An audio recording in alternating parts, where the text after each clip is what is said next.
everybody. Welcome to the gay intro, and welcome to the Comic Book Bears podcast. I'm Bill Zanowitz. I'm Brian Pittard. I'm Steve Morey. And I'm Caleb Alexander McKenzie. And we are your hairy, heavy homos that talk about comic books, but you don't have to be a hairy, heavy homo to listen in, or in this case, stream in.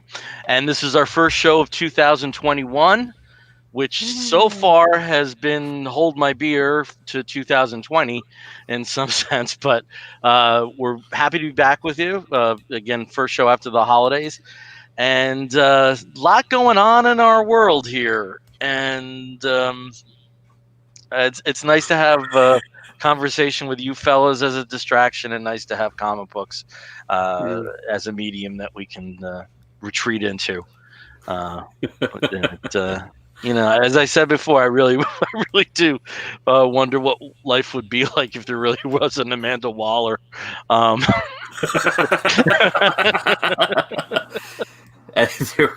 There would be a lot of corpses. There would be a lot of. Well, for anybody who was watching this show 3 years later, let's just provide that we're recording this show on January 7th, which was one day after the insurrection at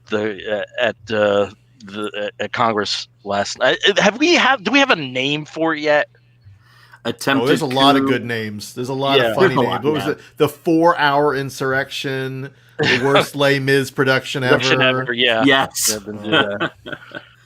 Duck Dynasty fights back. I mean, there's been a lot of interesting. I think my favorite is Reichstag 2 Electric Boogaloo. Except in this case, that sequel kind of sucked. It was a little underwhelming. It didn't. It was very underwhelming. The first one, yeah. Whereas everybody knows Break-In 2. Yeah. So Caleb, when are you going back to school? Monday. Okay, so that's. I have to say, as somebody who was in law school during 9/11, it's gonna be something else for you. Oh yeah. I mean, just the unanticipated areas of discussion, and it's going to be an exciting time for you. So I'm jealous is not the word, but I'm excited for you. Interestingly enough, I had constitutional law this past semester, and it was tracking with literally the way the year was going. So about the time that we got to the impeachment was about the time that we got to the impeachment part of the process. The presidential rights, the articles of everything, just kind of all flowed with it. So it was kind of like, getting to experience it in history in real time. So I hated it. Yeah. I'm wondering if this year you're going to have a lot of people maybe taking or changing their concentration, what kind of law they want to continue forward studying. You Yeah. In law school you kind of do just everything. Yeah. You focus. We don't have an equivalent of a major, unless you're doing something like tax law. Right. Then that's a separate degree. Yeah. What I'm thinking of, just sort of like taking a particular track or a particular path after law school or post law. Just okay, well, that was all crazy. Now I feel like I want to do that now, for going forward. Law schools in general saw a lot of that in the past few years. It's called, lovingly referred to as the Trump bump. Lots of people coming in wanting to do civil rights work. Lots of people wanting to come in and do legislative work and kind of fight back against this. So, so I mean, that's there. That's absolutely there. I'm taking entertainment law this next semester though, so that's gonna be fun. I got you want to hear what a grade I got? I got an A+ in entertainment law. Nice. That's probably the only A+ I ever got in my life. Was it in law school, an entire course? Weren't you the only one to get that high of a grade? Because that's how they do it. Yes, yeah. No, the next highest grade, highest grade was a B+. Wow. And then they were mad at me if I bumped the grade, and he said, no, I was generous. The person I had for a professor was eventually became a bigwig at Sony Records. And I was just wired that way. But even with him, I didn't have an in. Yeah, it's a remarkably difficult area to get into unless you're an artist manager and then you backdoor through that. That's probably the most sensible way. And there are many people who have done that, that have managed indie bands, get their foot in the door that way. I really enjoy slipping in the back door. So yeah. So it's easy to say for this one that we knew where we were when it happened. Yeah, that's true. On the couch. No. We were all basically at home. It was great. This is the first time that I was mentioning this. I usually don't watch local news. I don't have cable, so I don't watch CNN and MSNBC or anything like that. But I did turn on the website for PBS NewsHour, and oh my God, they're insanely professional. I was so impressed with their coverage. I was impressed with the journalists who were there. There was the one correspondent, Lindsay Desjardins, I think her name was, who was actually in the Capitol building interviewing some of the people who were storming in, leisurely walking through the statuary and up into the galleries. Did she have like kind of blonde but punkish hair? No, it's sort of like long. I'm thinking of Jenny Jardin. Who's like a tech writer, so I didn't know if No, I was just really impressed. And the group that was the other women who were the different, who were outside correspondents, and then of course everything being held down by Leslie Stahl. It was, they were all women, which was always good to see, and not in the Fox News everybody's blonde and looks exactly alike kind of way. It was just a great diverse group of women who were doing amazing journalism, and it was very serious and very, not a lot of opinions, just this is what I'm seeing right now and this is what that means, which is great, and I loved it. And of course there's a little sidebar where you got to see the vote count come in for Ossoff and Warnock obviously had the blue check mark already, but I could watch as the numbers changed for Ossoff, and then the blue check mark popped up, and I was like, Did anyone else watch CNN yesterday? Did you guys catch a look at Donny O'Sullivan?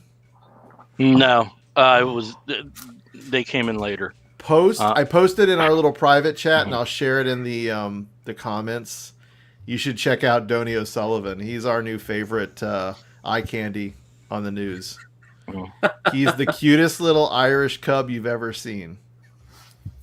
And he was right there with the supporters, insurrectionists. He was like Johnny on the spot. It was great. Donnie on the spot? Not Donny. I looked up Donny O'Sullivan and I found somebody else completely. Donny O'Sullivan. Yeah, he's delicious. Anyway, yeah, so I just don't normally have cable either. Like, we had gotten rid of that when we moved out to Seattle, and I had YouTube TV as like a trial because I wanted to watch something. I forgot now what I was trying. Anyway, long story short, doesn't matter. We had CNN because of the thing, and I was listening to NPR and here in my office, and Brandon was on the couch watching CNN for like hours because it was insane and surreal. And all my friends in DC are like checking in, making sure everybody's good, because I know a lot of people in the Capitol, and it was crazy. It was a very crazy day. Wild. We've got some comments up here. Some of the people who've joined and popped by. We've got David Toby and John Westhoff. Hello. Hey, John. And John Runyon, as well as Matt Broussard. Hello, Matt. Hey, Matt. So yeah, David's going on about Caleb's. What was it? Oh no, John was talking about Caleb's school rants. Can't wait for that. Often you don't get to choose that either. That was talking about the concentrations, the school concentrations. Oh yeah. That's from David, and of course our buddy down under, John Runyon here, right? I think he's the one. He's in South Hemisphere, right? Bill, you're muted. Toby is in Toby's- Australia, runs domestic. Yeah. Oh, okay. Sorry if you confuse your hemispheres, John and Toby, David. Oh. Rocking those stockings like a boss. Yeah. Yeah. What We is still the- haven't taken the Halloween decorations down. I know you're supposed to take them down. Miss Manners says Halloween? on All Kings Day, but we'll do that mean, this weekend. You don't have to. Like, my Christmas tree is still up, and you know what? It's not dead. It's like very pliable and nice, and it smells good. So you know what? I'm leaving it up. It's fine. It's not a problem. And then our buddy Matt, of course, is it's Xanta. Oh. Oh, hang on. Okay, so I'll add to it. John is in South Dakota. Well, that is very not southern hemisphere. So, although it is a different world entirely, I've heard. And yes, I am surprised, and was kind of thinking that the Wonder Woman. Oops, sorry, wrong comment. That Wonder Woman's discourse isn't the most divisive topic. Yeah. That was weird, man. That was so weird. I mean, I was prepared for, just by the virtue of it being a superhero film, that there would be divisive opinions. Yeah. But it just seemed that the level of, the level of anger that seemed to pervade from people who didn't enjoy the movie. Yeah, and I do think it works a little bit on the other end. I don't think anybody should be told that if you enjoyed this film, you're retarded. At the same token, I don't think somebody should be told who didn't enjoy the film that you're harboring fascist ideologies that you don't know about. It was just weird. And, I think some of it was that we haven't had films on a regular basis. Mm-hmm. We haven't had new films on a regular basis, and nobody saw Mulan,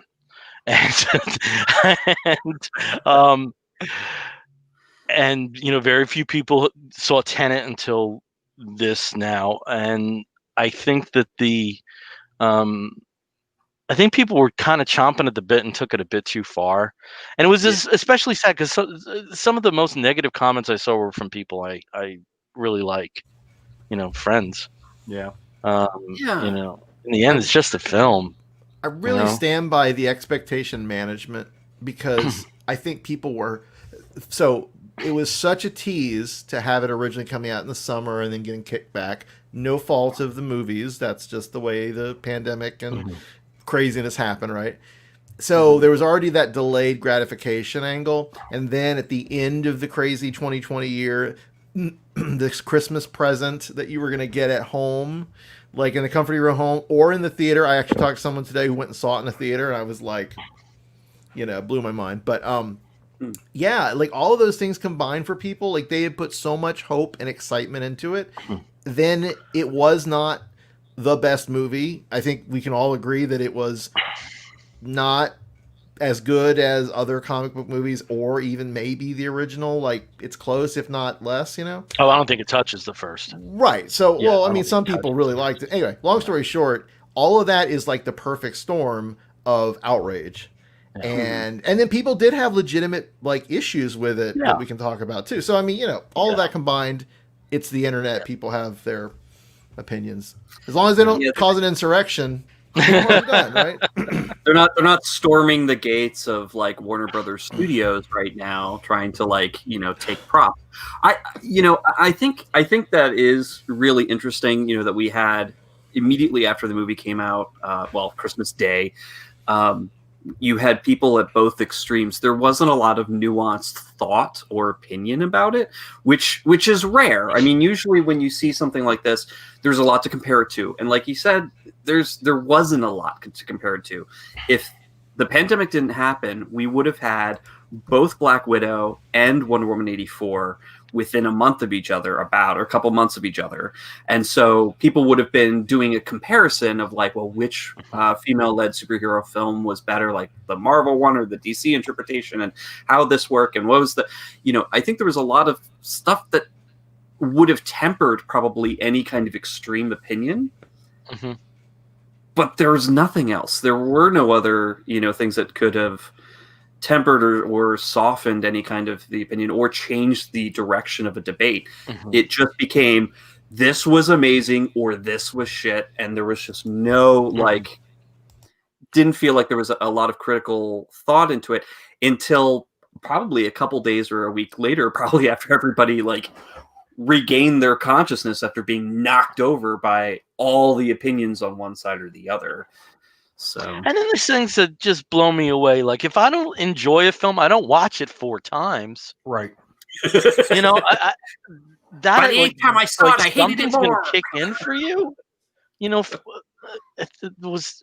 I remember one time on a music group there was somebody who listened to a fairly recent Iron Maiden album, and well, I've gone through it 7 times and I don't think I like it. It's like I kind of would know like the first time. Maybe that's just me. I don't know if is anybody else like that they have to subject themselves to something again. That just surprises me to that extent. I mean, with the music like Flaming Lips, one of their last albums that they put out in the 90s, I listened to it like 4 times just to make sure I didn't like it. Like maybe I just don't get it on the first listen to, and then second time around, maybe I missed something. Third time around, I'll give it one more shot. And fourth time, I was like, I need to give it to somebody else. Well, I think there's a difference between repetitive watching or absorbing something repeatedly to find out if you enjoy its merits, or because there's something there that you can lock into and criticize in a good way.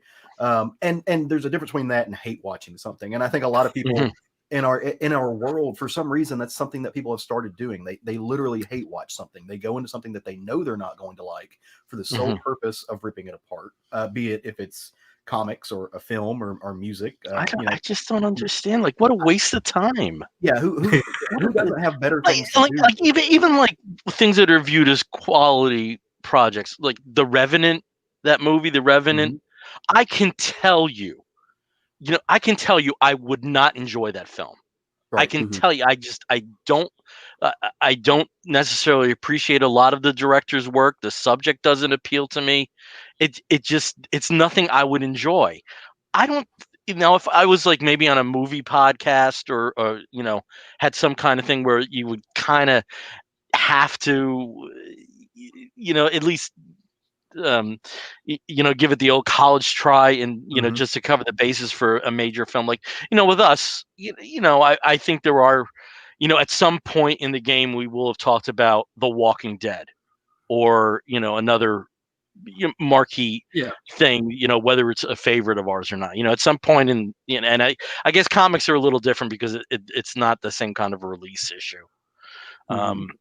But I don't understand putting yourself through something that you're not going to enjoy. It sounds goofy to me. I think on some level, and it could be just me reading too deep into it from a psychological aspect, but I think folks do it now because they can get the instant gratification of having people agree with them when they go and rage against them on social media. This kind of toxic pile on that, and they get joy from that because they're getting this resonance and this affirmation that they are right, that they have seen something and they have acknowledged that it's bad, and that they can put into words why it's bad, and people just kind of jump in there and give them that pat on the back. And I think that's why we see it a lot more than what we used to do. And especially might be especially amplified now because we're all effectively sequestered. Right. Yeah. There is also the interaction is interaction, however you say it. Yeah. Exactly. Or by going out having such a negative opinion, or alternatively a super positive opinion, but being very defensive about it, being able to go in, wade into a conversation and just turn it on its head. A lot of people do enjoy that. They like playing that role of an instigator of some sort, just because, again, it has that kind of emotional resonance with them that, if you absolutely hate something, well, hopefully not someone, but you absolutely hate something and you go into a conversation where people are just saying like, oh, I liked it. Oh, it's okay. I didn't really like it. And then putting down the hammer saying, this is absolute shit and this is why. Yeah. You're going to get a reaction negatively or positively, but you're going to amplify that reaction with other people. And some people like that. We live in such a weird binary polarized world that I think people really do have. They really do have trouble pulling at the fact that you can have a movie that is just kind of okay. So here's like with this, and I had to literally tell people like, no, I didn't hate the film. I didn't love the film. It's somewhere in the middle. But you can read something or you can watch something and that you find objectively bad, right? Like there are problems with this thing, and you could admit what the problems were. But there was some stuff in this film that I latched onto that I just nerded out about. Like there were some really amazing socio-political dynamics and critiques of the 80s and especially the Ronald Reagan years that were in there that I just took my little shovel and undug and just geeked out about. I think the film had the same problems that every other DC film has for the most part. It's filmed by committee. It didn't really know what it wanted to do. It didn't know what it wanted to say. It had some moments of arguably bad CGI. Although I do think that there's a little bit of an excuse there because I think they were trying to make it look like an 80s action hero film, and they were trying to like remind you of some of the CGI scenes from the 80s action hero films. Other than that, it's just kind of a, okay, so that was something, but here's also these cool things that happen in it. And the response I got from a lot of folks were, "Are you kidding? This movie was shit." And I'm like, no. It might have been bad, and I think you can qualify it as something as good or bad without saying it's shit or you love it or you hate it. It was just kind of somewhere in the middle. I was lukewarm on it, but here are these really cool things that I was able to pull out from it, and they can't. I think a lot of people have a hard time breaking through that binary aspect of it, you have to be on one side or the other to really figure out how you can not enjoy something to the fullest extent, but find an aspect of it that is just intriguing. Yeah. People are reductionists. They just want binary Manichean sort of good or bad. It's human instinct, right? Siskel and Ebert did it. Thumbs up, thumbs down. Yeah. Well, and Caesar before that, like Caesar. Yeah. One other thing that also struck me. I'm sorry to interrupt you, Steve, but I also saw this on social media. This reaction of somebody saying they didn't like it, and then somebody else saying, "Oh, I guess I won't need to see it now," or some kind of shit like that. Yeah. And like I saw like this multiple times, and I just can't understand that. Hooray for releasing me from independent thought. I don't understand that at all. I mean, I've never given a shit about Rotten Tomato scores. I think that might be a sign of my age, but other people say no. It's just you kind of are wired into that or not. There's certainly critics whose opinions I was always a Gene Siskel guy. Since you mentioned Siskel and Ebert, if Gene Siskel liked it, there was a good chance that I would like it. Not always, but there was a good chance. We have a former co-host. And if it came specifically to horror movies and he didn't like it, I knew I would love it. So there are some dynamics like that at play, but that kind of idiotic and seeing it again and again and again on social media, I just didn't understand that at all. Yeah, people really like to lay into it, which is fine. Yeah. I mean, you know what? I would much rather the world be polarized about a movie than reality itself. I'm okay with that trade-off if that's a thing. We have a couple comments here. David Toby was a brave one and did go into a theater to see it and regrets it. Well, that's fair. Matt also I know saw it. I don't believe he saw it in a theater. It's weird what they pulled from the source material. Most of the film is a Perez party with that throwaway Kingdom Come armor cameo, which was, for an amazing armor source, it pulled apart very quickly. And way to pour salt in a wound here. At least it was cheaper than an X of sword, 10 of swords, for fuck's sake. Cute. Also, there's some random other Twitch people coming in. So we got hello guys and sup cute cakes. Yay. Which cute cake are you referring to? Because there's a lot of cake here. Well, apparently Andrew Zaddy 13 is calling all of us, so I called dibs. Thank you, Andrew. So actually, what Matt had mentioned there, at least Wonder Woman 84 was cheaper than Cross of Swords. How about this? Rather than talk about the debate itself, how about we all say one thing we loved about the movie and one thing we didn't like about the movie? Okay. Because I know that we all have at least something that falls into that category. Okay, that sounds good. Yeah. So, Bill, why don't you start? Okay. One thing that I really liked, I thought this was Gal Gadot's best performance as Wonder Woman and Diana. The sequences where she knows she's that something's going to happen with her and Steve.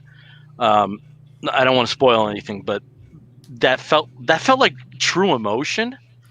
And there were other parts through the film, her developing friendship with Barbara. It just seemed to be a much more human version of Diana than we have seen in the past 3 films that she's been in. That was one of my things that I really liked. And I just got to sneak in one other thing. I was born on the 4th of July, so if there's a sequence in the film that's on July 4th, I'm a sucker for it. So I was all doing the happy clapping thing at that. Okay. One thing I didn't like, and this has been a common criticism of the film, I thought the body switch element and this poor guy who's like effectively been kidnapped, or however you want to characterize it, I didn't think that was handled well, especially since this is a throwback to the 80s and there were so many goddamn body switch movies at that time. And some of them were terrible. There's one with Judge Reinhold and Fred Savage. Oh, I don't even remember what the hell it's so bad. I know they weren't all big and they weren't all of me. Okay, that's what I can tell you that. I know which one you're talking about. Yeah, and I thought that was clumsy and in the end potentially offensive where it didn't have to be. They could have worked that out somehow. Yeah. Yeah, it was. I think it's a valid criticism. Cool. Steve, what about you? Well, I would say that one of the things that I really loved about the movie, and I agree with Gal Gadot's performance, I think she did an amazing job. If I had to pick one thing that really excited me about the movie, and I did, to put it out there, I did love this movie. I did really enjoy it. Did I think it was as good as the first one? No, but I still really enjoyed the movie. I was so excited to hear all the little geeky fan service references to other parts of the DC universe, like Bialia popping up, Simon Stagg and Stagg Industries, and also the fact that it's the Dreamstone, which is the Sandman Dreamstone, more or less, potentially. Those kinds of things, those little gifts that are for DC fans that other people probably wouldn't even notice, like Bialia, like who knows what Bialia is? It's not a real country, whatever. That for me got me really excited. As soon as they mentioned, my little country of Bialia, I was like, where's Queen Bee? Is the hive gonna pop? Like I was just geeking out at that little thing, and Jason was giving me side eye. One thing I didn't like about the movie, and again, I also agree about the body switch issue being problematic. Something we probably wouldn't have thought about 20 years ago. Now we definitely do. Something I didn't really enjoy. I didn't like how quickly Barbara changed to being evil. And now I do understand that they did explain it. When you make a wish, something's taken from you, and clearly what was taken from her was everything that made her a nice, sweet, wonderful person. But I think she went from being like I'm a little mousy to I'm just a sexed up beast who's going to pretty much kill a man and then completely blow off the homeless man I've been helping for probably years, and befriending. Like just that scene itself did not fit well with her character and didn't feel like it really worked for highlighting the change in her attitude. I don't think it was very even there. But that's again, just one thing. So, Caleb. Oh, okay, I'll go next. So I'm gonna start with let's see, we'll go with the one that I liked first. So I don't know if you guys know this about me, but I'm a political science nerd. Like, I geek out about political science. So the part I love the most about this film, it starts off actually when you meet the unsheltered neighbor. He's sitting on a park bench and he's reading a play. The play he's reading is Waiting for Godot, which it's play on words. It's both, obviously you've got Gal Gadot, but also Godot is kind of this broken down 3-person play that is full of political and religious criticism. It was written in the 60s or 70s. I forget which. It's a fabulous play, but they take that and then they launch an entire an entire thread that is a commentary on basically what I call the greatest grift of the 20th and 21st centuries, which is a mix of the prosperity gospel. It's a mix of trickle down economics. It is basically the foundation on what modern conservative politics are built on. And it was thrilling to watch them go through these aspects. I mean, starting with like literally looking at these elements of like the power of positive thought, which led to this great grift of people who were essentially saying, "Hey, give me your money and I'll build your self-esteem." That stuff in turn affected people like Ronald Reagan, who was a huge believer in these kind of things, and he morphed it into trickle down economics. He took that. I mean, and this goes above. I mean, you've got Joel Osteen's in the world today, but that's essentially what they built this movie around. Was this kind of skeleton of Waiting for Godot and this really amazing critical commentary of that world in the 80s. And of course, it didn't end the way I would hope it went. It just kind of was what it was, but I saw those aspects and I went back and watched it again just because I wanted to see what all was in there. And there is just a plethora of really smart things in this movie again, and it's wrapped around things that lead into what I didn't like about the film, which were that it was a film that largely just kind of didn't have a direction. It really didn't know what it wanted to be, and I think that's probably because it felt like it was made by a committee. It felt like it was trying to do things on 2 different levels. It couldn't decide if it wanted to be a film that was amplifying these kind of highbrow, and I use highbrow in air quotes, but amplifying these highbrow elements, and then also going into just pure comic bookiness. So I don't know. That was kind of my problem with it. I also, and just tagging on that, I felt like they missed a very good opportunity to tie in the scene in Themyscira into the later part of the film. All we got was this one little glimpse. Hey, we're going to show you this. We're going to remind you that she's basically a demigod. Her dad's Zeus, which is going to explain the lightning bolts later. Here's what we're going to do, and we're going to make this kind of. And our friend Arnie pointed this out, and it was perfect. We're going to set up this thing that shows that if you don't follow the right path, you'll end up being a cheetah. Yeah, and that's simply the whole movie was made for that joke, right? But they should have tied that in better. Also, I wasn't crazy about kind of the moral lesson that they did, whereas, what was the little girl supposed to do? She got knocked down. Was she not supposed to look for a way to get up and improvise, adapt, and overcome? Like, I don't think that's the message we need to be sending to children, that's considered cheating. I don't know that she had much of a choice other than just to give up. So I don't know. I wasn't crazy. Again, I just didn't felt like it was cohesive and that it knew what it wanted to be. And that was my biggest complaint. But who cares about that shit? Did y'all see the political commentary that was in it? It was awesome. There was also an invisible jet. I quite agree with Caleb in terms of the political commentary. I think that and the mall scene were my favorite parts of the movie. I think you guys have pretty much covered all of the major problems I had. The only thing you didn't really explicitly mention is the third act. I think that this director and or the committee of screenwriters that ends up building or writing her films, including her, Patty Jenkins, third act's never great. That might be a Zack Snyder residual too. I don't know. This third act had this whole backstory of Max Lord as a a weak child in I forgot what country he was from in the film. But like that whole thing kind of being injected there at the end, and then that suddenly explains him, and then the connection with his son, which is obviously going to be his Achilles heel or the thing that saves him. I debated at one point whether I wanted her to snap his neck. I at one point thought, yeah, I think she's gonna snap his neck because I don't see how else you get out of this.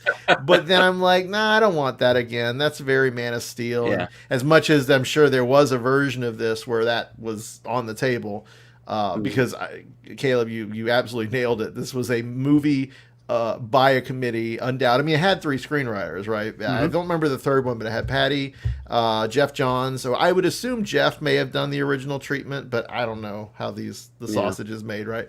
And I think a lot of the Jeff Johns stuff comes through pretty well. But yeah, it's not perfect. In fact, it's just mediocre. But thinking back, I had some of the same issues with the first movie. The third act's not great. It really took a turn and just didn't do what it needed to, I think. The other thing, and this is another just throwaway, the music's not right. I love Hans Zimmer. The score was a superhero movie score. It needed to be 80s. It needed more synthesizers. It needed more synth drums. It needed more 80s. This movie was Wonder Woman 1984, and it could have been a lot more 1984. In many ways. So I was a little disappointed by that. So okay. Yeah, go ahead. I was just going to say, pointing something out on that, I think that they were trying to fight back. Again, this is one of those situations where I don't know that the film knew what it wanted to be. The nostalgia in this film was not necessarily nostalgia for the sake of nostalgia. It was all kind of just built around the setting, I felt like. And after I watched the movie, it dawned on me the 1984 aspect of this film is not necessarily and solely linking it to the year. It's 1984 the book. Like they're using this as criticism of essentially the rise of toxic individualism, which again loops back to just what happened this past week. We see all of that coming to a forefront. So I don't think the movie did a very good job of really pointing out that it wanted you to think about Orwell. But it should have. They could have made a brother eye connection with that satellite, and I kept thinking that's what it was going to be, and then it wasn't, but it kind of looked like sort of it. Anyway, I agree. If that was meant to be Orwellian at all, it's not there. It's subtext. You had to read deep into it, real deep into it. I mean, the Norman Vincent Peale. The only way I think the Orwellian aspect really could have worked is if you had a version of Max Lord who was irredeemable. Yeah, I think then if you had that, which is where he was at that point when he got the neck snapped. This isn't a spoiler. This isn't a spoiler, folks. It's a 20-year-old comic.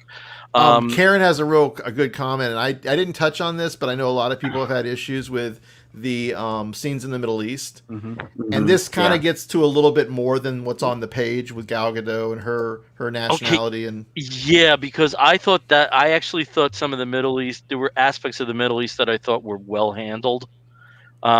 Just the notion of an Israeli rescuing 2 Egyptian children and seeing that on film in what was a really quick but potent way. I don't see what the issue was. It's aspirational, and I think that's what Jeff. I think that's a Jeff Johns touch because knowing his writing. Yeah, his themes, that does sound like. But I think that given Gal Gadot's, and she was Israeli military, and it just complicates it. Yeah. And I think that's where people are seeing the problem. I've seen people who also had issues with the body swap in terms of not having consent. And Wonder Woman not being like that, to me, is a little too far and kind of cheapens the argument of consent by applying this magic nonsense to that situation. But at the same time, I had a huge problem. I'm like, why don't they just make a body? Why do you need to borrow a body? It's stupid. They didn't have to do that, especially because a lot of the other wishes, like wish fulfillment, was done without that kind of thing happening. Nukes out of nowhere. Yeah, I mean, at least it was definitely monkey's paw situation. Yeah, if you can have nukes out of nowhere, you can have Steve Trevor out of nowhere. Exactly. Right. You didn't have to take something from this other unnamed, for most of the movie, unnamed person. Didn't have to lose his identity and lose his self in order to give Steve life, because Gal Gadot was already Diana was already losing her powers, so that was what she gave up. What did this guy do? He didn't do anything. So it's that was kind of something where they could have gone the extra step and made it more magical. I don't know why. Again, decisions on that. Yeah. And in terms of pettiness on the internet, I also discovered that you shouldn't call a sequence a post-credit scene unless it's actually after all of the credits have rolled. Apparently, it is a mid-credit scene. That dude's really lucky I wasn't right there. Yeah, because Jesus Christ, who the fuck cares? So that credits started rolling. It's a post-credit scene. I don't give a shit. Yeah. But I do give a shit because 70s boy. Oh baby. Yeah. Oh yeah, baby. There was a lot of tears and happiness when that little 30-second sequence happened. Yeah. I was just very excited. So. Matt's got a good Matt, who did not like the film. I've talked to him about this at length. Love Kristen Wiig's scenes, and I think mostly, that was probably one of the better parts of the film. Yeah. In the performance, maybe not in the execution of the storyline, but she's cute when she's dorky and she's hot when she goes all rock and roll. No, they did a good job of transforming her persona. I was really surprised at how the confidence she had. Just the level of confidence she exuded when that change took place. And you always do that, and it's stupid because comedic actors are some of the best dramatic actors you're ever going to see. But when you haven't seen it yet, it is still cool. John Runyon loved the mousy personality she had at the start of the movie. It was a fun character, and agreed that at the jump being too quick. Yeah. Going back to the Middle Eastern sequence, so that was actually, there were two parts of that I thought were really well done. The chase scene in and of itself was one of the most exciting parts of the film for me. It's a great action scene. I thought it was just really well done. It was energetic. It really got you into the idea. And at the same time, it showed you that she's losing her powers. Her powers are waning, so it humanized her while she's doing these amazing feats. The nerd in me got kind of upset that somebody who helped make this movie didn't have the wherewithal to link it to being Kandahar. I thought that would have been an amazing way to set up. I mean, we know we're getting a Black Adam film at some point. I thought it would have been an amazing way to set up Kandahar. You already have the setting. But as far as the reasoning why, I heard a lot of people go, it didn't why did you go there? What was the purpose of this and everything? Again, I think that throws back to, look, in the 80s, we literally did that. There's a line in there where Maxwell Lord says, "I'll give you your ancestral lands, and in return, I'll take your oil." Those are actual deals that we, as a country, that the United States, quote unquote, made with the devil, in the face of the Cold War, because Russia was right there vying for the stuff too. So we went and we talked with the people, the countries of Afghanistan, all of these countries that we later had proxy wars in and over. We kind of set up those things in the 80s when right at that time when this was taking place. So that was one of those things. Again, it could have been handled better, but just what they did with it, I thought was incredibly smart, and it takes a little bit of deeper thinking. And I'm not trying to sound like elitist or it's not deeper thinking. I think it's informed thinking, and the problem is that's something that's not culturally relevant as much these days, and it is history that should be known. Right. But the problem is, in a popcorn action adventure superhero movie, looking for that. They're not looking for it, and I don't think they're ready for it. And so the people who just don't know about that, the movie didn't help them out. That's, I think, the problem. I think also, to that, if it were executed better, it wouldn't have had such a negative backlash to it. It could have been done. It could have been done better, or not done at all. The movie needed editor notes in the bottom. It needed footnotes. If they had little footnotes. And I do think that the length of the film is a very valid, very valid point. You easily could have excised 20 minutes 10 of it within the last 20 minutes. There's no reason all that shit had to happen. But then still, we didn't really get enough of the transformation of Cheetah. It was just here she is. Barbara was woman in the chair. She was Oracle for a while. It was so weird. Yeah. Now, I do apologize to anybody who was expecting us to give you the plot of Wonder Woman 4. Here it is in a nutshell. It's Wonder Woman, and she's in 1984. But there are resources on the internet where you can get a very good plot description of the film. Or you can just watch it yourself on HBO Max if you have HBO Max. And a lot of people have that already. So. When is that? Till the 24th? 24th. That's right. It's a 30-day. 30 days. It's on there, and then it's off for 31. So I think it is the 24th. What's this? Well, the 24th ish. There you go. All right. Want to talk some comics? Yeah, I guess. All right, Steve. Since you did that, all right. So we'll start with you. Tell us about something you're reading that you're digging. So I had a very small stack of stuff that I was going to talk about, and going through them, comparing, I was like, okay, now I think I know exactly what I want to talk about. And then I got the mail, and several months back, I kickstarted or helped kickstart a comic book written by Joe Glass, who many of you are familiar with his other queer comics, but this.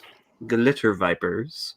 I was so excited to read, and it's written by Joe Glass. Katie Fleming is on the interior art. Kelly Fitzpatrick is doing the colors. Lettering by Lucas Gattoni, and then the cover is by James Gifford. It's essentially a ragtag group of various queer characters who are several of them at the beginning of the book are victimized very clearly, very directly. They're beaten up by a group of masked individuals. One of the characters is severely injured, and his partner just reacts very poorly and ends up taking his own life. The other characters, the other group of friends, they have formed a support group, and over the subsequent weeks are just, they're tired of talking. They're tired of just feeling the same feelings over and over again and not being able to do anything about it. And so they stop not doing anything about it. They put on masks themselves. They grab a glitter bat, and they use their rage to fight back against the thugs that are threatening the queer community in Manchester, England. And it is a very violent backlash. They are beating them senseless and kicking their asses and basically turning them on, getting them out of their neighborhoods, getting them out of the community, and rescuing people who are being threatened.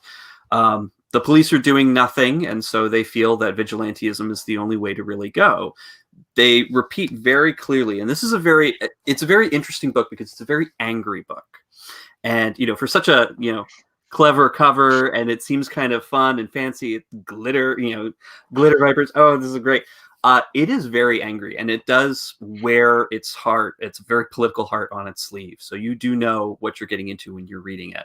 There's a lot of subplot here about, if you're familiar at all with the UK and the history of the educational system, there was a push several years back to include gay relationships, non-hetero normative relationships in school education for both sex ed as well as just general social and community instruction. And there was a huge backlash from the traditional values groups within the UK, so Scotland, Wales, and England, and Northern Ireland, of course, where saying gay sex was probably still illegal up until they got married very recently. But it's very interesting, and it is a very angry book, and I appreciate that because you don't usually read a lot of that. It's a lot of love for love's sake, and make a better example and be better than the people who are threatening you. In this case, they say, like, you know what, we're tired of that. we're going to fight fire with fire, and we're just going to kick asses. And I thought it was very well done. It could have gone another direction very easily, but it didn't. It really, I think, stuck a lot of what they intended to do, and I'm really happy that I kickstarted this. And it's a beautiful book as well. So I'm not sure when this will be available for general purchase. This did get mailed to me from the UK, so I don't know if it is available in the US, but I'm sure you can order it online from Joe Glass and Queer Comics with an X. And I do recommend it. It also came with really pretty stickers, so I'm happy about that too. So I follow Joe on social media, like I think most of us probably do. And interesting thing, and I could be completely wrong about this, but I believe this is the way the story goes. The name Glitter Viper, it actually came because some jackass on the internet with a YouTube channel was upset about the fact that people who are gay exist and write comics, and referred to Joe and a couple of other folks as Glitter Vipers. A band of homosexual glitter vipers, or I forget what the exact phrasing. So the fact that this book comes out of that hate, and they have morphed it and changed it into being what it is, and on some level they're able to monetize it, is just awesome. Like I love that he did that. Yeah, that's cool. I didn't know that part of the backstory. Though you'd think I would, having, looking at the Kickstarter page and all that stuff. Like, usually I really read into it, but usually when it comes to Joe Glass or some other people I really love, I just, you have something, give my money, take it all. But yeah, I recommend it. Glitter Vipers. It's an interesting take, an interesting perspective that you don't see a lot in modern comics as much, I think, of this type. So. It is available on Comixology. I just posted the link in the comments. I have the PDF, and when you started talking about it and you said you were going to do it, I was like, oh crap, I never downloaded my digital copy. So now I will, and I will read it very quickly. I'm glad it's out in physical form. So yeah. Yay, Joe. Good job. Oh, and then we had a great comment. I did not know this. Where is it? David Toby. Lucas Gattoni is the lettering bear. Good to know. That is very good to know. And our buddy Dave Abersol is watching, and he loved Glitter Vipers. Good. Yeah. All right. Well, Brian, since you sort of have the mic, let's go over to you. What's something you're reading that you're digging?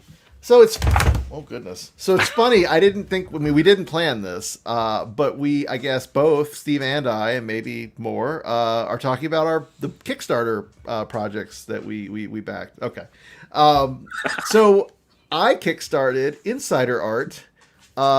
Edited by Shelley Bond, who is a well-known editor of many years and many projects. And this book, I think it was announced back in March. And a couple of friends of mine on Facebook, Kate Sharon and Janet Lee, shared that they were involved in it. And so loving both of their work and knowing of Shelley, I've never met her, but it was an easy choice. Then I think I was gonna do it, but then they're like, and we're giving all the proceeds to female and non-binary comic shop owners to help out with the pandemic. So this book was born of the pandemic, and I'm sure there will be more. There probably are others that I just don't have, have not read. But what I love about Insider Art is it's a joyous collection. I mean, it is thick with 2 C's, as the kids say. It has so many artists, writers, and creators that I will not even attempt at going through the list, but they catalog them very well at the back. It is all about sort of interior adventures and interior to your home. So it is split up into different sections, organized by like your bedroom, stories about your attic, stories about your basement, your garage, your living room, etc., kitchen, which is really smart. I actually was like, that's a great idea. Damn, Shelley, that's I don't know if anyone's ever done that, and I think it's fantastic. And so she broke it out into different sections and had different sub editors kind of organizing and curating that. There's so many stories. It's hard to give them all credit. I think one that stood out to me was this lovely story about two gay dads and their life. That was by Elizabeth Amber Love. Artist is Julie Oliveira, and lettering by Erica Schultz. Um, I did enjoy Janet Leigh's piece, which was comparing cooking to witchcraft. I mean, there's art projects, so it's not just. I mean, sequential art can be used for many things, right? It's not just storytelling. It could also be for how-tos, and so you see a lot of instructables, IKEA furniture. You know, how you build your IKEA thing uses sequential art.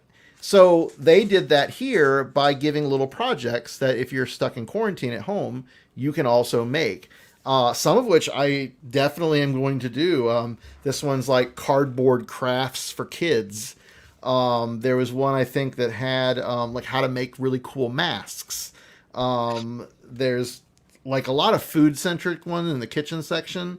So this one's about making a Bloody Mary. I mean, like so many cool things. Some great one pages. Some stuff about like garage rock. This was a pretty cool piece in the garage section. Lots of cool map detail kind of stuff about different garage bands. Gosh, there's just so much. It's a treasure trove. It was Kickstarter. You can, however, get it digitally. I'll post a link here in a second when I am done talking. And then, I hope you check it out because I don't remember how much it was. Oh, it's $20. My God. It was $20. This is a treasure. And there's so much for kids and families and just people who want to make crafts. The other thing is if you're a cat fan, let me tell you, this book, so many cats. I like cats. So many cats. I got the little Kickstarter bundle with extra art and buttons and stuff, which I haven't taken out of the package. But there's just so much cat stuff. And I mean, God bless cats. I love them, but they're a little ridiculous, but I don't know. I don't know if this will resonate with everyone that's watching this and listening to this. Some people are like, oh, comics should be serious and about adventures and whatever. I don't know, man. This is in the year of 2020, which thankfully we're out of. This was kind of a nice salve to just kind of go, oh, it's okay to be stuck at home and have whimsical adventures. And some of them are a little retrospective. Some of them are a little poignant. So it's not all fun and games, but it's just delightful. So I'm really glad Shelley did this. I don't remember how much they raised. I'm sure we can find out if we go to the Kickstarter. But what a great project. So happy it's out there. So Insider Art. I don't remember I think insiderart.net would be the place to go to find out all additional information about this. That's awesome. All right, cool. All right, let's go over to Caleb. Caleb, what's something you're reading that you're digging? Well, Brian, to piggyback off your last comic, I don't know who needs to, or your last comment. I don't know who needs to hear this, but comics should be comics. That's all they should be, is comics. They shouldn't be anything else but comics. I know that's a weird take. I don't know who needs to hear that, but anybody who says comics should be something, I don't know what the fuck they're talking about. They can be everything. So exactly.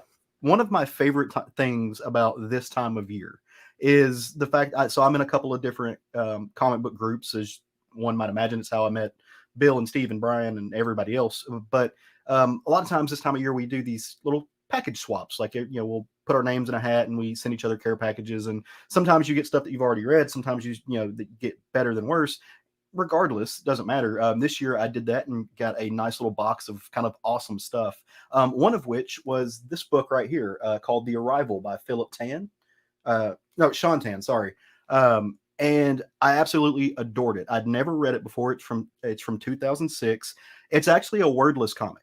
So there's no exposition. There's no dialogue. There's kind of nothing. But it is an incredibly deep and rich story. At the just kind of the bare minimum of it, it's an immigrant tale. It takes place in a mythological land that you don't know where it is. Parts of it are based off of obviously the real world. Parts of it are based off of myth. There are elements of it that the language looks like wingdings from the 90s. You can't read it. There's no way to interpret it. But like a lot of immigrant stories, it starts off with this family. There's this mother and father and child, and the father he's leaving. He's going somewhere to to get things set up and ready to bring the entire family over. He's going to a distant place where he's not going to speak the language. He doesn't look like everybody else. He doesn't know his way around things. And in turn, he's leaving his wife and child back behind in the old country. And it's, oh, hey, David Toby's read this. That's awesome. He's leaving his wife and child in the old country to do this. And you know that the old country is not doing so well. As they're walking home, you see these spiraling dragon tails. It's a very, very dark and very fascist seeming place. But the story follows the husband as he gets, he goes on the boat trip. He gets to where he's going to try to set up their new life. The customs are all different. He manages to find an apartment that he's going to rent. He's got to find a job in a land that he does. Like I said, he doesn't speak the language. He doesn't know what to do. And so it kind of just, you kind of follow him as he goes and he figures everything out. And it's a book from 2006. So, spoilers, eventually the family is able to come over. He gets set up in the new world. So they're not doing anything like you wouldn't expect. But the thing I love about this book is that it really does. It shows that the visual language of comics is universal. You can read the juxtaposition of pictures as a plot. And there are some things that unfortunately are universal that you don't need words to explain. You can tell that there is a fascist element in this book. You can tell that he is fearful. You can tell that he experiences anti-immigrant bigotry on some sense when he gets to the new country. He has to navigate that. You can tell that he's hungry, he's depressed, he's tired, he's sad. You can tell when he's joyful. You can see his struggle through Sean Tan's work, and it is absolutely incredible. It is a visual feast. I know I showed up some pictures. The whole book is done in this kind of sepia tone aspect. It's not necessarily photorealistic, but in parts it is very photorealistic. I don't know if this won any artistic awards when it came out, but it damn well should have. It's one of the best crafted silent comics that I've ever read. So if you can find this, again, go check it out. Get your hands on it. And it's kind of weird to say, but as much as I love the story, my favorite thing is that the book is bookended by these drawings of real people who I guess it's meant to be reminiscent of photos coming through Ellis Island or something like that. But it's just incredibly crafted. I found in a book with no words, I found myself amazingly moved and got a little misty eyed by the end of it.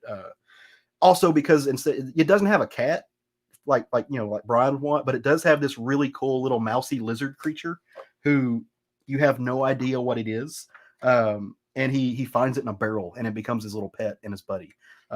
So yeah, if you can get this, it's called The Arrival. It is well worth what you will spend on it. I didn't spend anything on it because I got it as a present. So thank you to the individual that sent this to me. And it was very thoughtful. And I am going to enjoy looking at this on my bookshelf. Caleb, what is the publisher listed on there? So on this, it is Arthur A. Levine Books. I'm not familiar with that publisher. I don't know that I've ever seen anything. It's an imprint of Scholastic, or at least it was. Again, this is a 2006 book, so that imprint may not be with us anymore. But this is one of my favorite scenes from the book, just as I'm flipping through, just to kind of show you, wow, like the world that he builds, and you get these. It really is a world that's a mix of Eastern and Western elements as far as cultural things go. He builds an entire culture and doesn't say a word. It's fabulous. It's a lot of fun. All right.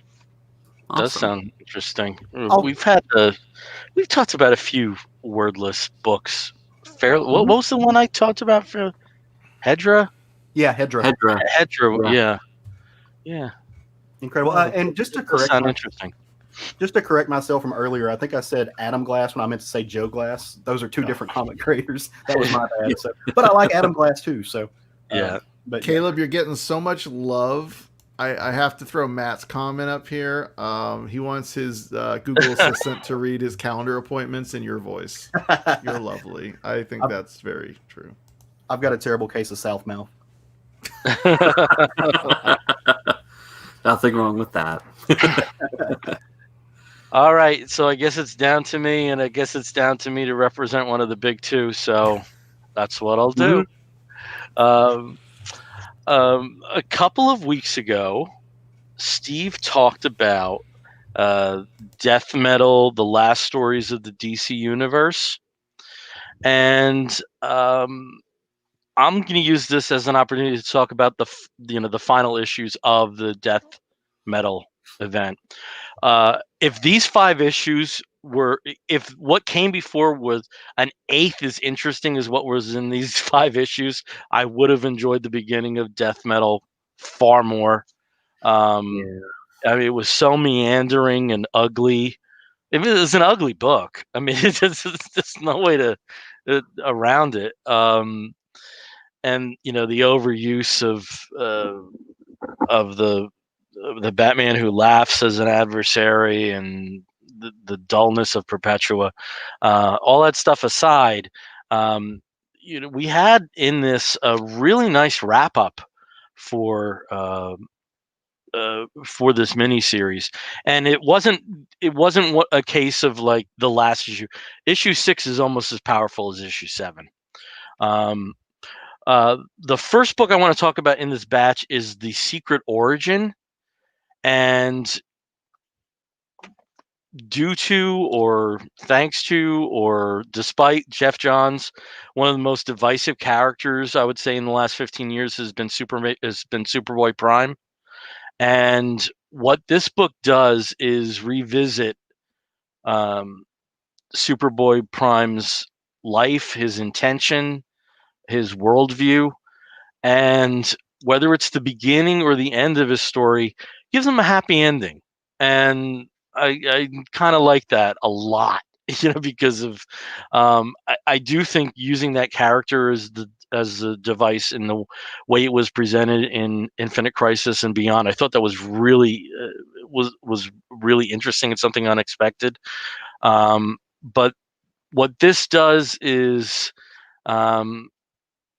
with death metal, and I don't think this is a spoiler for people, there basically is a reset for the DC universe. And as we've all been saying, and as whatever press has gone out about Infinite Horizon or Omniverse, basically everything happened. And the dust will eventually settle, and we'll have a history. But for right now, everything happened. Plus, dude, any book with crypto, I'm a sucker for. Any book with crypto. So the credits in this are, let me get over to this because there's a bunch of people involved in this. It's co-written by Scott Snyder and Jeff Johns, and some of the pencilers in this include Jerry Ordway, Francis Manipul, Ryan Benjamin, Paul Pelletier, Norm Rapmond, Hi-Fi on inks, on colors. So some quality people involved, and not necessarily germane to the main story. But this is the kind of tie-in I like, that it's icing on the cake instead of a 6.5 that you kind of have to get. And it was an unexpected pleasure, so I heartily recommend this one. What we have in the wrap-up, though, I would think is far more important, and there is a bit of doomsday clock disease with this. You have to be careful how you touch these, or your fingerprints will be all over them. What we have is the resolution of the death metal saga. We have Wonder Woman transitioning to a different state.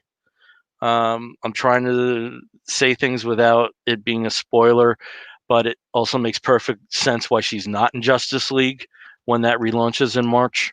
And the superheroes are triumphant, mainly because of Diana's sacrifice. And sacrifice isn't exactly the word that should be used, but they used it in the book, so that's what I'm going to say. And in a book that's been so bleak, and as I said, that there's just been an ugliness to it. Seeing the last page where there's an impromptu metal band with Superman on vocals, Black Canary on guitar, Batman on bass, and Wally as a Flash on drums. does comic books get better than that? Really, I have to ask you. And we do see the DC universe transitioning. There's an interesting parallel to the Illuminati that's going to be in place that is going to encompass heroes and villains.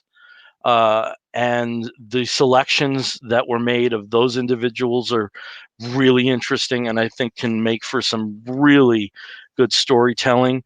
We have the return of another team from DC's past in quite a majestic way. Don't want to spoil, but it's if that last page doesn't put a smile on your face, then you shouldn't be reading comics. So, after what was such a uninteresting and gross beginning to, what has been a major event, however you look at it, I really enjoyed what the coda was on this. So that's the last issues of Death Metal and the last tie-in. So those are books I'm recommending. Well, it's interesting too because it feels like we've been going through Death Metal forever, and it's not just because of the delays or anything, but it's really because it did start this league as well. Yeah, we've been doing this since Year of the Villain and all of that stuff. Like Year of the Villain was just one big long slog with Perpetua and Doom and all of that just going on, and it just has been so bleak the past. Damn, I didn't call her Propecia by accident. Damn it, Propecia. Okay. Propecia, and yeah. I mean, I was so disappointed in Death Metal how it had been going until the last month or so of tie-ins.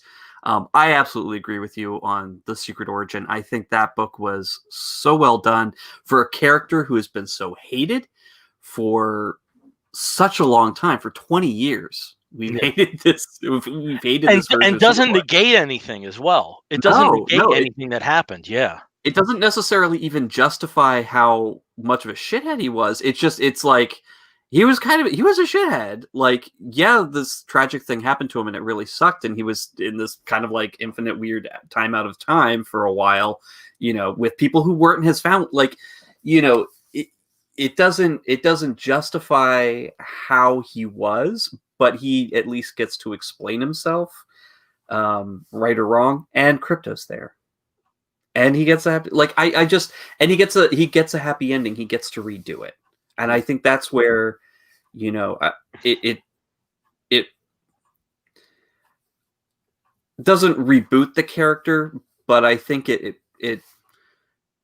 rejuvenates the character in a way that is not out of left field, feels deserved, and is just a really cool, stepping off point that makes what's been going on in Death Metal actually, kind of worth it. And also, I also love the conceit of how they ended it, in that it can be a beginning or an end. If this is the coda for the character, it's a very satisfying coda. If this leads to something else, it's a very pure jumping point. If they decide to do something else, was Secret Identity Wade or Busiek? Secret Identity, what I just said in the credits, was Snyder and Jeff Johns. Oh, no. So Secret Origin. I'm saying the basis for Superboy Prime was Secret Identity from years ago. No, right? No, Crisis on Infinite Earths. But I thought that character came out of that other book. No. Oh, wow. I have my wires crossed all these years. No. Because I was going to say it would be like a way of sort of putting back that work if that had been his thing. Okay. Disregard. So my DC knowledge is dodgy at best.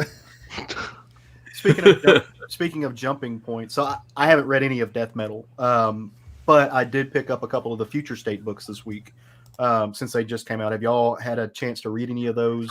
No. I won't till next early February.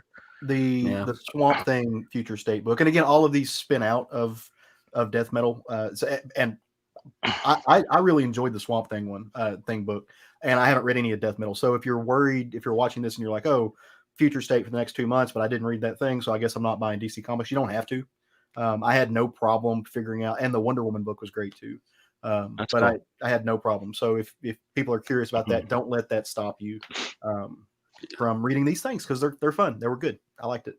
That's cool. Especially given the history of where these concepts grew out of. Right. Yeah. It's nice to see that they weren't abandoned. Because whether you agree with the direction or not, these creators put a lot of time into and especially with newer characters, so much time into the conception. Yeah. And that they were able to recalibrate their plans and still get this out. And it's I'm really looking forward to Future State. I went back and clarified where I was wrong. So Busiek did write Secret Identity. Yeah. And when he put the collection out, he said that it was based on Superboy Prime. So I had the order backwards. I thought that informed, so it's the reverse of that. So, okay.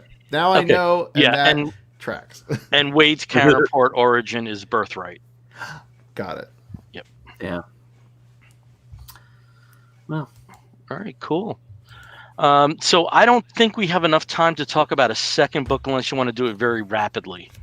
So Steve, I know you have a second book you wouldn't mind talking about, and I can do it really rapidly. Yeah, if we can do it really rapidly. I don't read a lot of comics that are based on novels or books, because a lot of times it's just kind of like, oh, I read this in prose. Do I have to read it again with art? And sometimes the art's a little shaky. Neil Gaiman does not have that problem with his books and with the adaptation of his books, because he's got such a history in comics. He knows how to. Oh, it's over there. He knows how to encourage and to edit and to. My copy's over there. Oh, it is? Yeah. Norse Mythology. It's being put out by Dark Horse. Neil Gaiman and, of course, P. Craig Russell on covers and some of the interiors. But what it's basically a retelling of all the Norse myths through Neil Gaiman's lens, and then repackaged for comic form. It's beautiful. There's a group of different artists. A lot of ones that have worked with Gaiman in the past before. You may have seen on Sandman. You may have seen on some of his other work, American Gods, etc. But it's just fun. It's fun. It's retelling a lot of these Norse myths in a way where they're fun to read. Takes away a lot of the old sort of like epic language, translated language, and just puts it in plain. And also just makes it fun to see how absolutely ridiculous a lot of these characters are. And even more fun if you are a fan of the Marvel version of them, to see how the original ones really played out and how absolutely insane they were.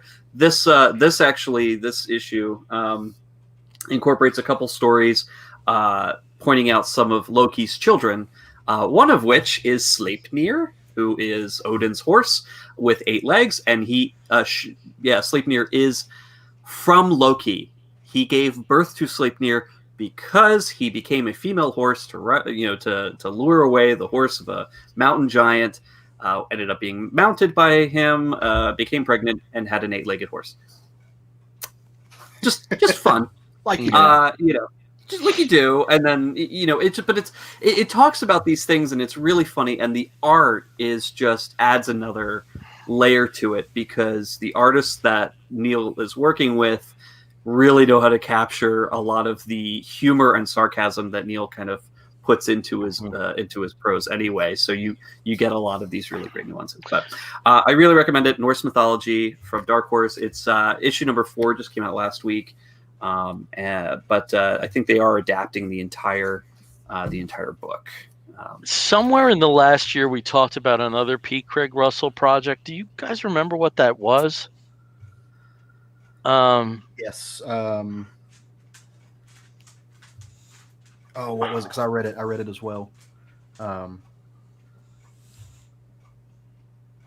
right. Anyway, I wish that we had videotape of every panel that we've ever enjoyed at Comic Cons. And there was a Comic Con, a Baltimore panel that I went to, which was Tim Truman and Ed Piskor and P. Craig Russell, all about the relationship with music and comic books.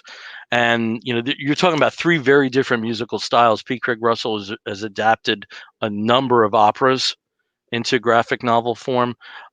Tim Truman has had, at this point, a decades-long connection with the Grateful Dead, and also has released a number of blues comics. He's actually released some comics with flexi discs in them, where he provides music.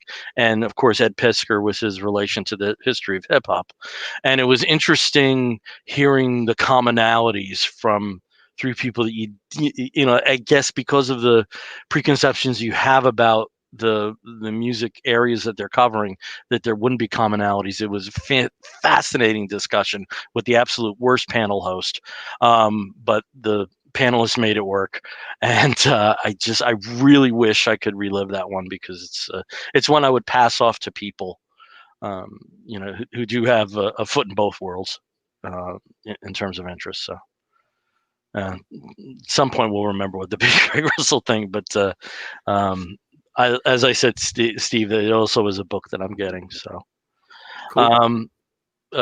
Brian, I know you didn't have much time to read, so I don't think you have a second book. I just have one that I thought about.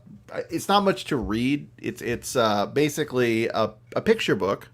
It's called Cease and Desist by Todd Alcott, and it is a pictorial representation of They Might Be Giants discography. And I got it because I'm in the IFC.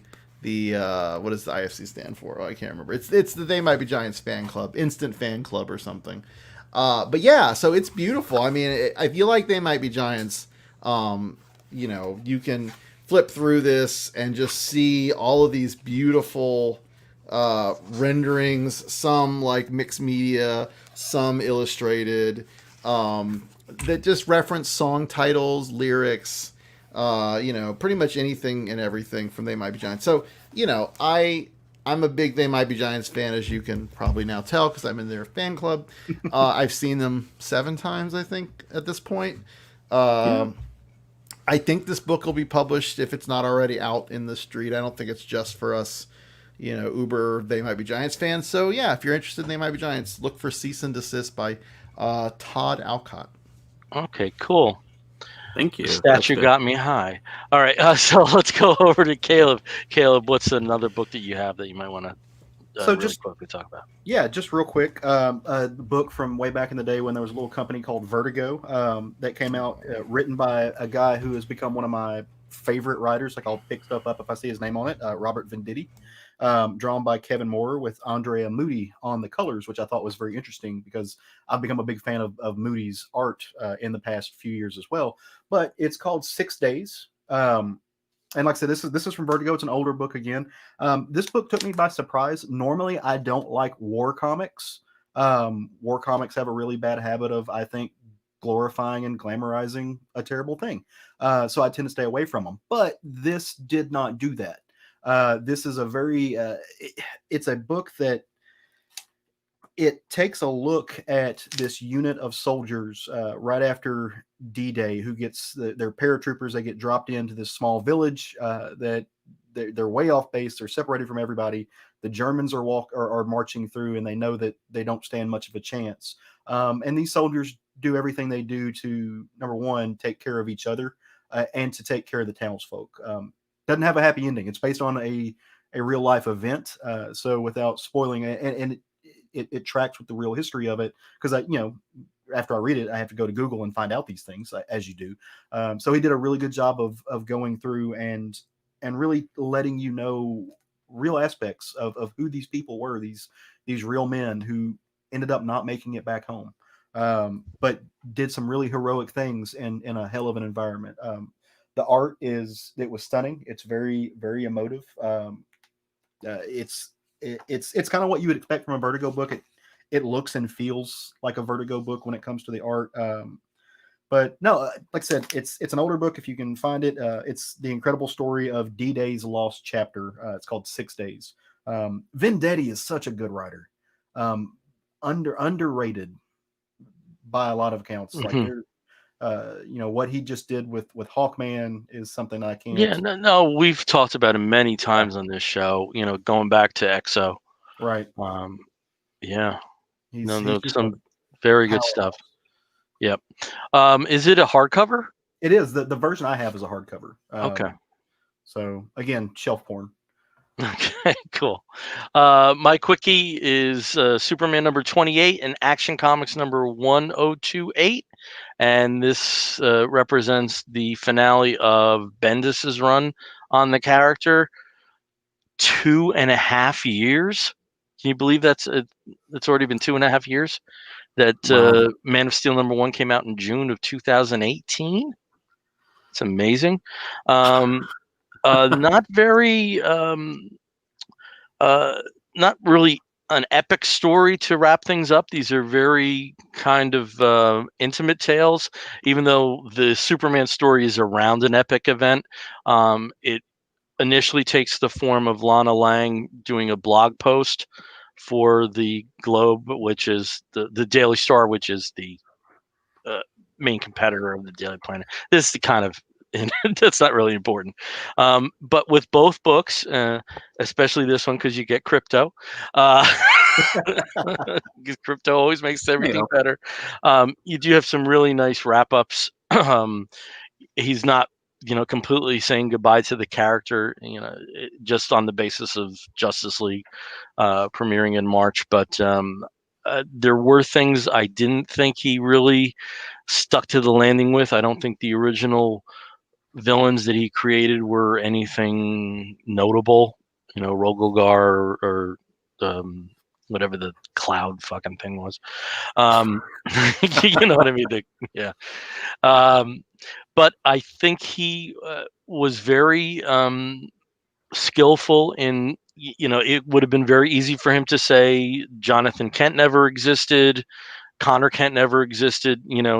He's the kind of writer that has that cachet that, a reboot can be that thing. And he took it as a challenge. He said, how can I work John Kent into this? How can, I work the relationship with Kara and with Connor, Connor's major developments in Young Justice, but still to integrate him sensibly as a part of the L family. And there's some very touching moments in there, particularly I do think he's a very good Superman and Lois writer.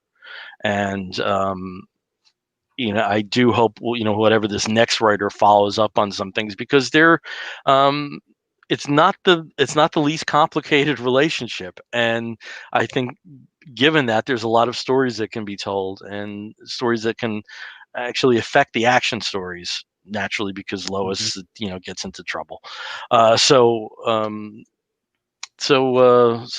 thank you, Brian, for 2.5 years, and looking forward to whatever comes next. And that's my quickie there. Before we move on to wrap up the show, why don't we just go around in the order that we talked about books, about what we're wearing. So, Steve, first, show us what you're wearing. Who are you wearing? How am I wearing? I'm wearing one of my favorite shirts, which is, Bears as ice cream, because I love bears and I love ice cream. So, there you go. Very cute. What's your favorite ice cream flavor? I love mint chocolate chip, but I also really like Rocky Road. Okay. Because it's got a lot of stuff in it. Brian, ice cream flavor. We got to know this. I think just chocolate. I'm a chocolate guy. Okay. Caleb? Well, I'm lactose intolerant, so me and ice cream don't like each other very much, but I love caramel. So I'll get the soy-based caramel ice cream. Those soy and almond-based ice creams, because now I'm basically vegan adjacent, if not mostly vegan. They're amazing. They're so good. They're really good. The strawberry. Have you tried the coconut? I have coconut. Yeah. The coconut ones, are those pretty good too? Like, where do they rank in the close to far from ice cream? I think the problem with the coconut ones is the ones I've had a coconutty flavor that's there. So if you want something that does not go well with coconut, I don't know what that would be, but some people don't like it. The soy and the oat and the almond ones are a little more neutral. Okay, cool. Brian, I'm with you. I'm a chocolate guy. I'll take variations of chocolate. It's in the Oreos in there. If it's a soft ice cream stuff. But I'm mostly a chocolate guy too. Do we count sherbet as ice cream? I would not. Okay, because I'm a sherbet guy too. So I mean, hey, sherbet is the devil's frozen dessert. Oh, but there's nothing better when you have a sore throat. Sherbet is mana when you have a sore throat. There's nothing better. Yeah. Going back to the previous conversation, I think the P. Craig Russell book we were thinking about was American Gods, which is another. Oh, right. We did talk about that. Yeah. My Ansel. Yes, that's right. Okay. Yeah. Okay. Cool. All right. Let's go over to Brian now. Brian, what are you wearing there? In honor of Hayao Miyazaki-san's birthday, I am wearing this Totoro mashup with oh gosh, what's the other one? There's a lot of Miyazaki in this shirt. My friend Danny Haas. Who is it? Spirited Away. Oh yeah. Oh, you're right. And Princess Mononoke. And Mononoke at the band. Yeah, at the bottom. So my friend Danny Haas in Orlando, he goes to a lot of the shows. I think we've all met him at least once. He does a lot of these two-tone, kind of two different characters side by side. That's kind of his gimmick. But he does these Miyazaki mashups that are just gorgeous. And I have art and I have T-shirts and a lot of his stuff. So it's. But yeah, happy birthday, Miyazaki-san. All right. Over to Caleb. Caleb, what are you wearing there? So I am wearing a Black Order shirt. I don't know if you guys can see it. Oh. So it's modeled after, of course, the famous image that blessed us with a lot of music. So gives you kind of it's an homage. I think I got this from. It wasn't T-shirt hell. I forget where I got it, but yeah, it's. I love this shirt. Black Order, some of my favorite villains, favorite new characters from Marvel in the last couple of years, and not just because they were in the movie. I liked them before. It's just the most hipster thing I think I've ever said, and now I'm annoyed at myself. Yeah, I think they're just really cool characters. And big fan of that album too. So. All right, cool. I am also Marvel. I have a Spidey long sleeve shirt. Oh, I gotta go the other way there. So you can see Spidey on my chest there. And the sleeves here have webbing. Nice.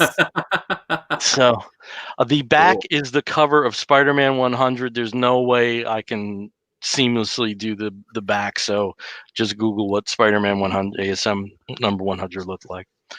Nice. So just trying to think if there's anything else. It was a shame we weren't joined by James F.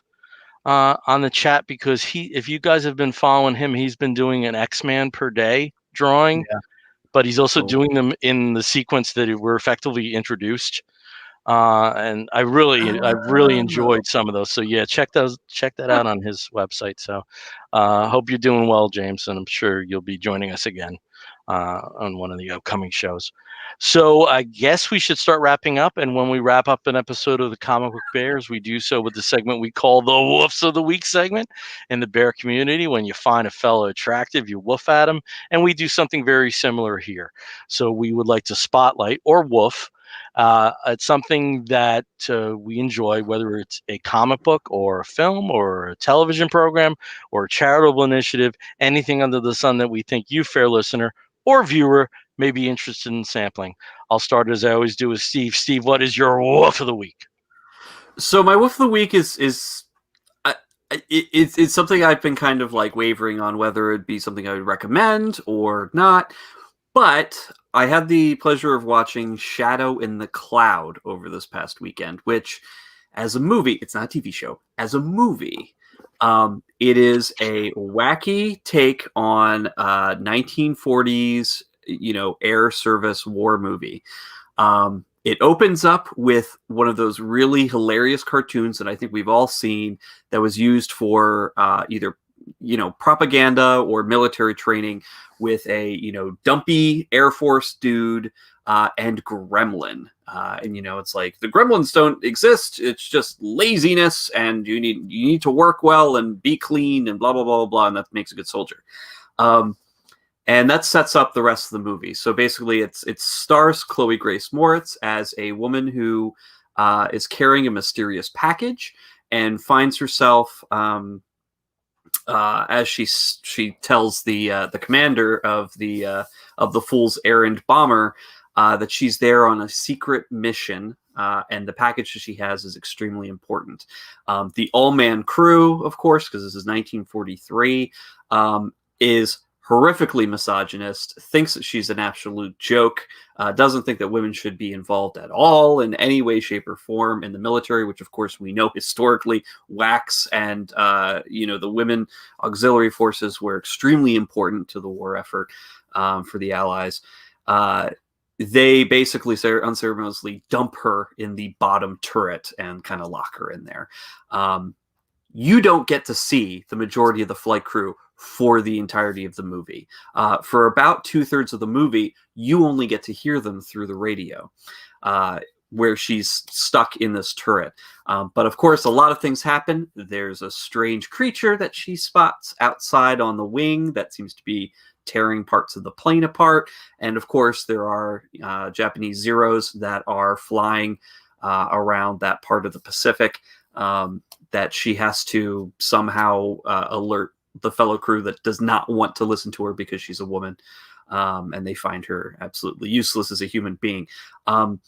There's some really fun action here. It's extremely short. It's less than 90 minutes. I was surprised that it was over so quickly.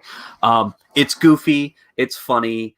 It kind of feels like a really long Amazing Stories episode. If anybody remembers that old 80s Steven Spielberg series that was redone by Apple Plus. But I do recommend it. I think it's fun and it's short. So if you don't really like it, you didn't lose a lot of time. All right. Over to Brian. Brian, what is your wolf of the week? So I have been doing a deep dive into Japanese language and culture lately. I'm doing this Japanese language series over on Twitch. I started a Japanese class on Tuesday or Wednesday this week. So I'm really trying to reconnect with all the Japanese culture stuff I've studied over the years. So a part of that was watching this documentary called Queer Japan, which we did a little thing about over on Flame On. So if you're interested in that, go to there. But one of the cool things that have come out of this is meeting the director of that film, Graham Colbins, who is a lovely bear in LA, queer filmmaker, writer, does a bunch of stuff. But he was one of the instrumental people in bringing a lot of the, not bara, but if you're familiar with the term bara, it's that same thing. Bara is just not the right term. Gay manga. And translating it and getting it brought over here with his partner Anishi, his work partner in this project. So Massive, you've heard of. He was one of the main editors and creators of that with Anishi and Chip Kidd. So got to talk to him, learning more about gay manga and the mangaka who make it. I realized that when I was in Tokyo and I went to the Eagle, I found and I got this little comic. And it's got characters drawn by one of the mangaka, Inuyoshi, who has this kind of style, very cartoony, friendly, fun, but also sexy. And it was for a short film series on YouTube called Tokyo Neighbors. So it's 6 degrees of Kevin Bacon here. We're going all the way through. So I started watching that, and it's really delightful. It's a little slow as far as entertainment goes, but if you're interested in a very honest look at queer life, specifically gay men life, gay male life in Japan, with bearish types, Tokyo Neighbors is a great series. So if you have not checked it out, it is subtitled, so you can just turn that on and read the text, and then check out Inuyoshi's work. In Massive, he has some material in that, and his own stuff that also, I believe, is available now. So, and relevant, I would assume, to our comic book and bearish interests. So, all right, cool. Maybe next week I'll wear my Massive shirt. It's cool. Jealous. Yep. Don't be. Just a shirt. You can't get them anymore. That's true. Yeah. Wish. I don't know. So we're going over to Caleb. Caleb, what is your wolf of the week? So I'm going to sound like a little bit of a broken record to anybody who listens to Southern Fried Geekery, but my wolf of the week, it goes out to Bill's friend and then later on my friend, Zach Crucy. And I'm going to try to share my screen, see if this works. Let's see. Did it work? Can you see my screen? How does that work?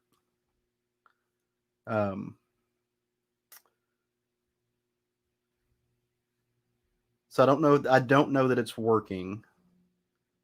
Hang on. I think I've got it right here. So I'm going to share my screen. So our friend Zach has a new book out, and it's called Mysterious Travelers, Steve Ditko in the Search for a New Liberal Identity. I have gotten a little sneak peek at the book. It is amazing. For those of you who don't, who might be wondering why this would loop into why I'm reading this and everything. Zach he just got his doctorate. He is a professor of comic studies, an incredibly lovely person, and is just brilliant. I can't say enough about how smart this man is. And he wrote this book because he has been studying Steve Ditko his entire life. And he got kind of upset at this idea that people were just, I say upset. He wanted to fight back against this notion that Steve Ditko had just completely bought into Ayn Randianism because he thought that there was more there. That he thinks that the objectivism aspect of it, which Steve Ditko did buy into, just not wholly, and that wasn't everything that made up his world. So this book has got a leg in both comics and in prose and in academic studies. And if you were intrigued by some of the things that I found intriguing in Wonder Woman, such as like the idea of Dale Carnegie and Norman Vincent Peale, like Brian pointed out, Robert Billings, Jerry Falwell, that whole movement. This looks at some of that, and it speaks about what it was. It talks about its influence on Steve Ditko and this kind of this concept of liberal mysticism and the power of positive thinking and everything else that he was kind of struggling with. And you see a lot of that in the interiority of his work. And Zach just leans into it, and it is incredibly good. You don't have to be a nerd like me to like it. The book is well written. It's fun. I think lots of folks will enjoy it. So definitely go check that out. It is not available yet. You can pre-order it online. It's being published by the University Press of Mississippi. You can get it. The paperback, you can pre-order it now. It's going to cost you about $30. It should ship around February 15th. So go check that out. And if you like this kind of academic writing on comics and creators, the University Press of Mississippi has an amazing catalog. They are doing some incredibly cool comic studies on the academic level that are just mind-blowing. So go check those out. Very much looking forward to that. I had supplied Zach with some Ditko material that he didn't have access to, so I made a tiny contribution to that, but really looking forward to it because he is an intense love for the man's work, and just viewing it from this perspective, without the Randian blinders on, I'm really looking forward to what transpires in that book. I have a woof and a subwoof. My main woof, Smile Till It Hurts. It's a documentary about Up With People. Yeah. Up With People were a show chorus. They're sort of active again thanks to alumni, but their main period of activity was from the mid-'60s to 2000. From a musical standpoint, they kind of made the Carpenters look like Gigi Allen. Just these really sickly, positive songs about how good life can be. But it goes deep into their history, their alliance with the moral rearmament movement, which was an evangelical spiritual movement that came from Europe into the States because of concerns that in the post-World War II society that Christianity would not have a place, and fought against that. One really interesting thing where this group was ahead of its time was in terms of racial equality and actively having members of color within their chorus. There's one really touching story regarding one woman who stays there, who was with the group and had a overnight stay that started out problematic and turned into something else because of the connections that she made with another individual who was not aligned in her line of thinking. It's a really powerful story in there. In terms of LGBT content, as one of the participants explains, like nearly every dude was gay, but you couldn't be gay in Up With People world. There's the guy that I'm talking about was a member of the mid '80s, and just his story is so funny. It's not exactly a laugh riot story, because there's some people, when they did separate from the group, really, really, truly had hard times with the separation and the depression that came along with that. And there's so much in here, the influence of corporate America, and the various interests of characters like Nixon, that really were kind of ideal for some of the propaganda that he was getting out. Interestingly, when they go into the Ronald Reagan years, that's actually when they kind of started to decrease in popularity, because you have the real thing in the White House. Why hire a group to sing it at you when you can turn on your TV and get it every night? So it's very difficult to come by. I really was appreciative of my partner that he was able to find a physical copy of it, because I'm a physical copy dude. I know you can get it on Vimeo for $4.99. And you can also go to the website. It's still active after 11 years, smiletillithurts.com, and you can get a copy there. So really interesting documentary. So my subwoof, if you've been looking into the chat, we have a gentleman, David Toby from Australia. Just wanted to make sure everybody knew that the solicit for the first issue of his comic book Nottingham is up in previews this month. It's out by Mad Cave Studios, and make sure that you pre-order that. I know that I have. So, David, we're really excited for you, and especially excited because we probably will have a chance to talk to you about this in the future. So, I guess we can wrap this one up on a bow. Again, we are the Comic Book Bears podcast. You can find us on the I'm going to do that again. You can find us on the Twitter and the Tumblr and the Instagram as Comic Book Bears. You can find us on the Facebook as Comic Book Bears Podcast. If you want to listen to us, you can do so by downloading us through iTunes, listening to us through Stitcher Radio, and catching us on some of the other podcatching platforms. If you want to write to us, please do so by sending an email to comicbookbears@gmail.com. And please, please, please, if you're watching us through YouTube, please make sure you subscribe to the channel and leave us a positive review,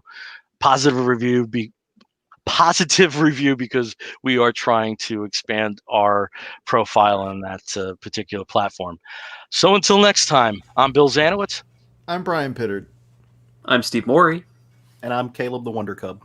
And you're going to hear a woof and an explosion. If you're listening to the audio version, we'll be back real soon. Take care, everyone. Bye. Bye.